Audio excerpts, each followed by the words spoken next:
dokter. Hari ini guys kita lagi bawa dia ke dokter. Oh ya, oh ya.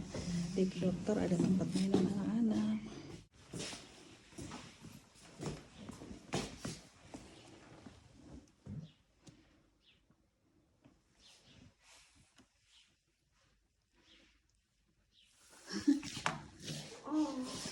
Oke. Ini pertama kali dia ke dokter. Kayaknya kita terakhir kali. Gemetaran guys. Gemetaran Berry. Are you okay? Are you okay? Huh? It's okay. Huh? It's okay. Ya, gemetaran kaki dia. Dia bisa takut juga ya ke dokter ya. Aduh kasihan. Ini dokternya guys. Dan ini praktek yang di Jerman. Ini dia pertama kali ke dokter dan hasilnya gemetaran. Tadi jatuh dari kursi, lompat dari tempat periksanya. Aduh kasihan. Mary, are you okay? Are you okay? Kasihan, gemetaran dia. Oh. Hey, are you okay?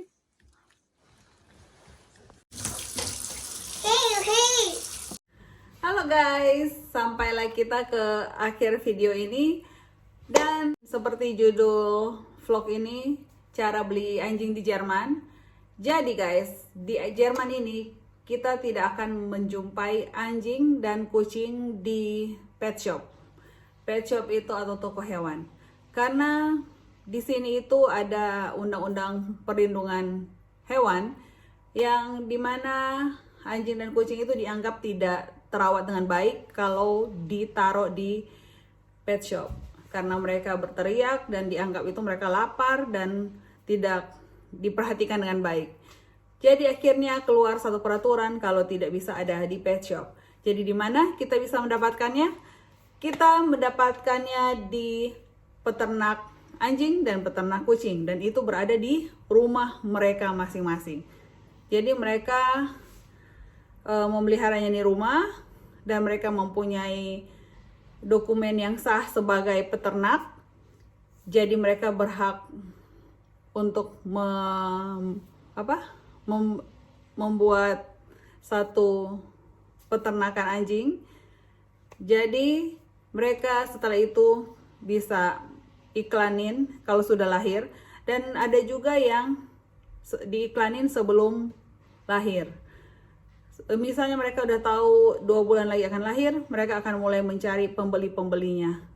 Dan ada juga yang sampai sudah lewat masanya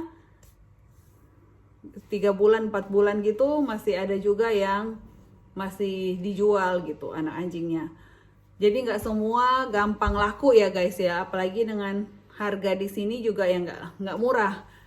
Nah, dengan pengalaman saya beli anjing di sini itu ada 2 macam. Macam yang pertama itu anjing yang punya surat, atau kalau di Indonesia sebutannya stambum. Kalau di sini namanya Annentafel. Nah, itu ada Stammbaumnya. Ternyata Stambum itu dari bahasa Jerman, Stammbaum. Jadi silsilah keluarganya si anjing ini. Dan ada juga yang nggak ada Stammbaumnya, tapi dari peternak anjing itu harus memberikan semacam paspor. Jadi EU Heimtierausweis, nanti aku tulis di bawah ya. Itu kalian harus dapat dari peternak anjing ini, dan juga harus dapat buku vaksinasinya.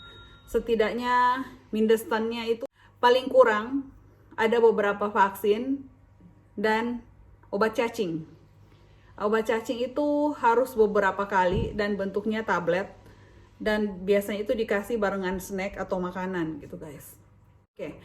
Dan setelah itu, setelah kalian mendapatkan anjing, dan itu biasanya lewat website penjualan anjing di Jerman, dan kalian akan dikontak atau kalian juga bisa kontak peternak anjing ini atau yang dinamain Zuchter, nanti aku tulis di bawah juga.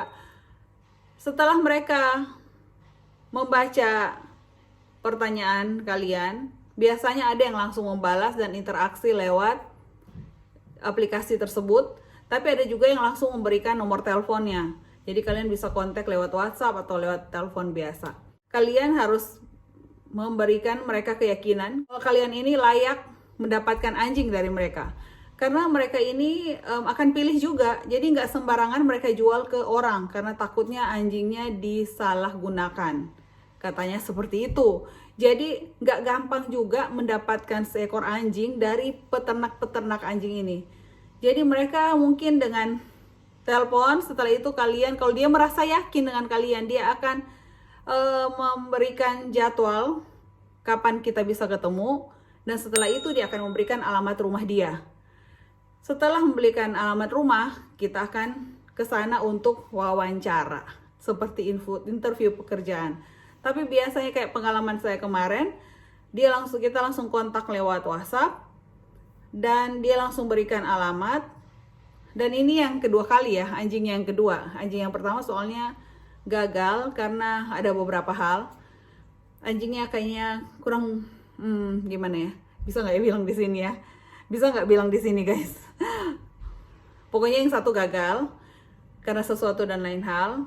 Kalau yang mau tahu silakan kontak di email aku ya. Jadi gagal, jadi kita memutuskan untuk cari lagi yang lain dan dapat harga yang lebih murah dan anjingnya ini bersih dan memang hidupnya benar-benar di peternakan seperti yang video kalian lihat sebelumnya. Itu dia adalah peternak kuda. Dan peternak kuda yang bukan yang kecil-kecilan tapi ini yang skala besar yang bisa kirim juga sampai ke Spanyol, ke negara-negara lain. Dan kemungkinan ke Indonesia juga bisa kalau ada yang mau beli, katanya gitu.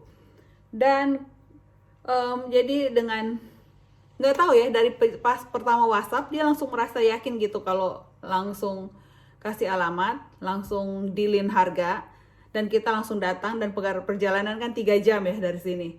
Kita langsung datang dan sampai di sana dia langsung memberikan kontrak. Oh ya, dan juga dalam pembelian anjing itu harus ada kontrak pembelian. Karena biasanya itu dari pajaknya itu akan minta kapan kita ambil anjing itu. Karena dari tanggal pembelian anjing itu kita nggak bisa lebih dari 14 hari untuk mendaftarkan anjing itu ke pajak. Kalau di Jerman, satu anjing kena pajak 90 euro per tahun, 2 anjing 120, 3 anjing 150, anjing lebih dari 3 ada kelipatan-kelipatannya guys. Nah, dan menurut pengalaman aku sekarang ini, kalau kita sudah punya anjing seperti ini, kita harus nomor 1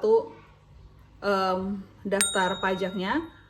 Nomor 2 itu kita harus ke dokter untuk memberikan vaksin lanjutan, karena yang ini kan vaksin lanjutan itu di Januari dan kasih obat cacing lagi gitu. Dan tadi ini dia vaksin rabies. Jadi guys, ternyata perbedaannya dokter hewan dan dokter manusia itu adalah kita nggak perlu pakai janjian di sini, kita langsung datang aja.